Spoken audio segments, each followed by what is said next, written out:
नमस्कार दोस्तों, आज का वीडियो मैं आपके लिए लेकर आया हूं वो न्यू एजुकेशन पॉलिसी पे है। हमारी नई शिक्षा नीति 2020। आइए देखते हैं इस शिक्षा नीति में क्या क्या बदलाव किए गए हैं। स्कूली पाठ्यक्रम 10+2 की जगह 5+3+3+4 कर दिया गया है।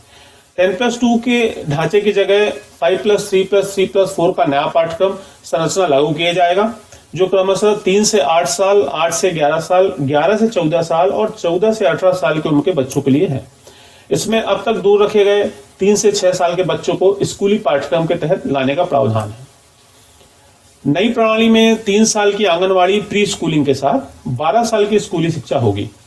स्कूलों में छठे ग्रेड से ही व्यावसायिक शिक्षा शुरू हो जाएगी और इसमें इंटर्नशिप की भी शामिल होगी। छठे ग्रेड से जैसे कि कोई पेंटिंग करना चाहता है, कोई इलेक्ट्रिक का काम सीखना चाहता है, कोई कंप्यूटर सीखना चाहता है, इस तरह के व्यावसायिक पाठ्यक्रम 6 क्लास से शुरू हो जाएंगे और उसमें इंटर्नशिप भी शामिल होगी। कक्षा 5वीं तक बच्चों को अपनी मातृभाषा में पढ़ने का अधिकार रहेगा, उनके ऊपर किसी अन्य भाषा को नहीं थोपा जाएगा।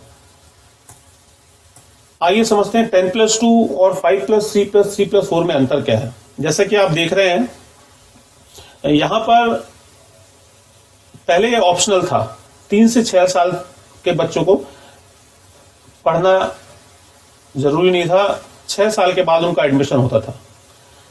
इसके बाद कक्षा 1 से 10वीं उम्र 6 से 16 साल तक पढ़ाई होती थी और उसके बाद हाई स्कूल या हायर सेकेंडरी यानी कक्षा 11वीं और 12वीं उम्र 16 से 18 साल तक, ये पैटर्न चलता था। यानी 10 साल कक्षा 1 से 10वीं और 2 साल कक्षा 11वीं 12वीं, इस तरह से 10+2 का पैटर्न था।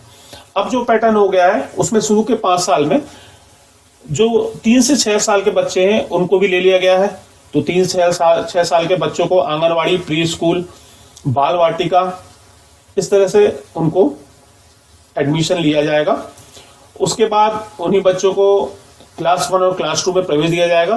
कक्षा 1 और कक्षा 2 साल, ये मिला के 5 साल हो जाएंगे, जो कि फाउंडेशन में काम आएंगे।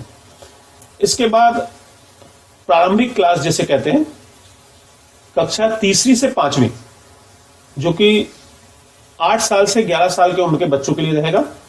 इसके बाद मिडिल स्कूल रहेगा, कक्षा 6वीं से 8वीं, 11 साल से 14 साल के बच्चों के लिए। और सेकेंडरी स्कूल रहेगा कक्षा 9वीं से 12वीं, 14 साल से 18 साल तक के बच्चों के लिए। इस तरह से आप देखेंगे ये जो बनेगा, ये 5 साल, 3 साल, 3 साल और 4 साल, इस तरह से 5+3+3+4 का ढांचा तैयार होगा। ग्रेजुएशन 4 साल का रहेगा। यूजी शिक्षा इस अवधि के भीतर विविध एग्जिट विकल्पों के साथ उपयुक्त प्रमाणन के साथ 3 या 4 वर्ष की हो सकती। उदाहरण के लिए जैसे कि 1 वर्ष के बाद आपको सर्टिफिकेट मिल जाएगा, 2 वर्षों के बाद आपको एडवांस डिप्लोमा मिलेगा, 3 वर्षों के बाद स्नातक की डिग्री मिलेगी और 4 वर्षों के बाद रिसर्च के साथ स्नातक की डिग्री मिलेगी। दोस्तों, पहले क्या होता था, हम बीए करते थे, बीकॉम करते थे, बीएससी करते थे, 3 साल का रहता था। अभी उसमें क्या होता था कि जैसे आप बीए कर रहे हैं तो आर्ट्स वाले कहलाएंगे, बीएससी कर रहे हैं तो साइंस वाले, बीकॉम कर रहे हैं तो कॉमर्स वाले। अभी ये सिस्टम खत्म कर दिया गया है। अभी आप सिर्फ ग्रेजुएट कहलाएंगे। और उसमें भी ऐसा होता था कि जैसे आपने फर्स्ट ईयर पास किया और सेकंड ईयर पास किया, उसके बाद किसी कारण से आप नहीं पढ़ पाए तो आप ग्रेजुएट नहीं कहलाते थे, क्योंकि आपने 3rd ईयर कंप्लीट नहीं किया, आपकी डिग्री मिलती नहीं थी, कोई काम की एजुकेशन नहीं रहती थी, आप 12th पास ही कहलाते थे। लेकिन अभी इन्होंने क्या किया है कि आप अगर 1 वर्ष भी करते हैं आपके ग्रेजुएशन का, तो आपको एक सर्टिफिकेट मिल जाएगा ग्रेजुएट का, 1 साल का सर्टिफिकेट। 2 वर्षों के बाद आपको ग्रेजुएट का एडवांस डिप्लोमा का सर्टिफिकेट मिल जाएगा। 3 वर्षों के बाद स्नातक की डिग्री मिल जाएगी। ये स्नातक की डिग्री गवर्नमेंट जॉब में भी काम आएगी। और अगर आपने 3 साल कर लिया तो भी आपका डिग्री मिल जाएगा आपको। और 4 साल करते हैं अगर आप, तो आपको रिसर्च के साथ स्नातक की डिग्री मिल जाएगी। इसमें एक सबसे महत्वपूर्ण बिंदु यह है कि एग्जिट और एंट्री का विकल्प है। जैसे 1 वर्ष के बाद सर्टिफिकेट मिल गया आपको और किसी कारण से आप नहीं पढ़ पा रहे हैं, तो आपने पढ़ाई छोड़ दी। अभी कुछ साल बाद फिर आप पढ़ना चाह रहे हैं, तो आप सेकंड वर्ष से पढ़ाई करेंगे, आपको फिर से पहले शुरू नहीं करना जैसे पहले होता था। जैसे आपका ग्रेजुएशन कंप्लीट नहीं हुआ, BSc first year second year third year आपने कंप्लीट नहीं हुआ और आपने छोड़ दिया, तो बाद में कभी करना है आपको बीएससी, तो आपको फिर फर्स्ट ईयर से पढ़ना पड़ता था। अभी आप फर्स्ट ईयर के बाद अगर छोड़ा आपने तो सर्टिफिकेट आपको मिल जाएगा और उसी हिसाब से आपकी वैल्यू आंकी जाएगी। 2 वर्षों के बाद आपने एडवांस डिप्लोमा लेके अगर पढ़ाई छोड़ दी है, तो जब आप बाद में पढ़ना आएंगे तो आपको उस 2 वर्षों के बाद ही डायरेक्ट थर्ड वर्ष में आपको एंट्री मिल जाएगी, यानी स्नातक की डिग्री आप फिर ले सकते हैं। और 4 साल के बाद आप रिसर्च स्कॉलर स्नातक ले सकते हैं। अब पोस्ट ग्रेजुएशन कैसा होगा दोस्तों? पोस्ट ग्रेजुएशन 1 या 2 साल में होगा। वो कैसा होगा? अगर 3 वर्ष वाला ग्रेजुएशन किया है आपने, जैसे कि सर्टिफिकेट, एडवांस डिप्लोमा, स्नातक डिग्री, ये 3 वर्ष वाला किया, तो आपका पोस्ट ग्रेजुएशन आपको 2 साल में करना पड़ेगा, यानी पहले की तरह ही 5 साल में ही पोस्ट ग्रेजुएशन होगा। और अगर आपने 4 वर्ष वाला ग्रेजुएशन किया है रिसर्च के साथ स्नातक कंप्लीट करके, तो आपको पोस्ट ग्रेजुएशन 1 वर्ष में ही मिल जाएगा। तो ये पोस्ट ग्रेजुएशन का सिस्टम रहेगा दोस्तों। एमफिल खत्म कर दिया गया है, पीएचडी 4 साल का, इसमें कोई ज्यादा चेंजेस नहीं है। और 10th और 12th के बोर्ड एग्जाम होंगे, लेकिन ऑब्जेक्टिव प्रश्न ज्यादा होंगे, उसका कुछ सिस्टम चेंज किया गया है। पहले क्या करना पड़ता था? अगर आपको पीएचडी करना है तो आपको स्नातक के बाद एमफिल करना पड़ता था, फिर पीएचडी करना पड़ता था, या इस तरह से कुछ एंट्री होती थी। लेकिन अब डायरेक्ट आप स्नातक के बाद पीएचडी कर सकते हैं।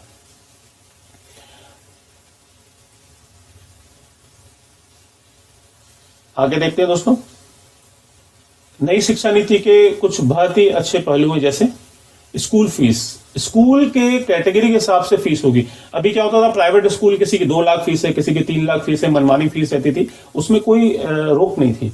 अभी गवर्नमेंट ने हर स्कूल की कैटेगरी बना देगी, जिस स्कूल में जितनी फैसिलिटीज हैं और उस हिसाब से जो भी उसकी ग्रेड है उसके हिसाब से कैटेगरी बनेगी, और एक उसकी फिक्स कर दी जाएगी कैपिंग कि आप इससे ज्यादा फीस नहीं ले सकते। जीडीपी का 6% शिक्षा के बजट में उपयोग होगा। पहले 3% होता था, मतलब डबल हो गया है। शिक्षा पे 6% जीडीपी का अब खर्च किया जाएगा।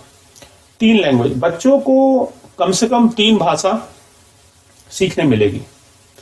टीचर्स की क्वालिफिकेशन कम से कम 4 साल होनी चाहिए, बीएड डिग्री। समय समय पर टीचर्स की ट्रेनिंग होती रहेगी। फॉरेन लैंग्वेजेस भी, कई विदेशी भाषाओं का विकल्प रखा गया है, आप फॉरेन लैंग्वेज भी सीख सकते हैं। फॉरेन यूनिवर्सिटी, देश में विदेशी यूनिवर्सिटीज को लाने के लिए सरकार ने नए नए नियम बना रहे हैं, जो कि काफी सरल हैं, जिससे विदेशी यूनिवर्सिटीज भी हमारे देश में आएंगी और उसमें हम एडमिशन ले सकेंगे बहुत आसानी से। उसके लिए हमें विदेश नहीं जाना पड़ेगा पढ़ने के लिए। डिपार्टमेंट ऑफ रिजल्ट अलग से बनेगा, रिजल्ट निकालने के लिए अलग से,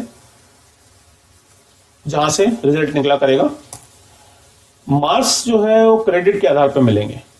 1 क्रेडिट बराबर 1 घंटे की पढ़ाई, 2 घंटे की प्रैक्टिकल ट्रेनिंग। इसमें सेल्फ असेसमेंट यानी खुद का असेसमेंट, टीचर का असेसमेंट, आपके फ्रेंड्स का असेसमेंट, ये सारी चीजें भी मार्क्स देने में लागू होंगी।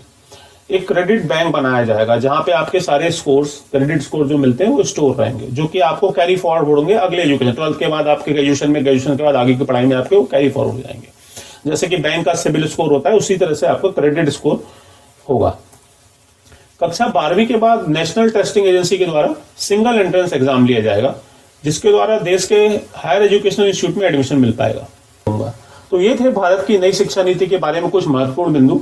उम्मीद है कि इस नई शिक्षा नीति से देश में रोजगार और शिक्षा को बढ़ावा मिलेगा और रटकर पढ़ने की संस्कृति से बच्चों को छुटकारा मिलेगा।